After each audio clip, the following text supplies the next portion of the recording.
পাতিহাঁসের ডিম মানেই সাদা, কিন্তু একটি দেশি পাতিহাঁস ডিম দিয়েছে কালো রঙের। আর এই অস্বাভাবিক দৃশ্য দেখে এলাকা জুড়ে শুরু হয়েছে চাঞ্চল্য।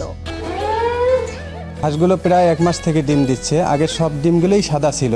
হুট করে সেদিন খোপ থেকে ডিম বের করতে গিয়ে দেখতে পাই যে একটা কালো ডিম। মাসুম মিয়া ও শিউলি দম্পতির হাঁসের খোয়ারে দেখা মেলে এক অদ্ভুত কালো ডিমের। প্রথমে সেটিকে সাপের ডিম ভেবে ফেলে দেন। এরপর একে একে আরো 3টি কালো ডিম পেয়ে হতবাক হন তারা। তো এই আশ্চর্যের বিষয়টা যখন গ্রামবাসী জানতে পারলো, সবাই আমার বাড়ির ভিড় জমাইলো।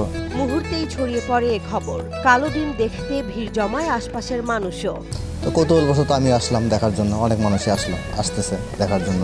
দেখলাম বোলায় টোলায়, মানে অভিভূত, কি বলি, এরকম ডিম কোনোদিন দেখিনি। কুড়িগ্রামের নাগেশ্বরী উপজেলার কেদার ইউনিয়নের সুবলপাড় পশ্চিম বিশ্বপুর গ্রামের এই ঘটনা জন্ম দিয়েছে কৌতূহল ও কুসংস্কারের। কেউ বলছেন এমন ডিম নাকি সৌভাগ্যের লক্ষণ, কেউ রয়েছেন ভয়ে, কেউ আবার রয়েছেন দ্বিধায়।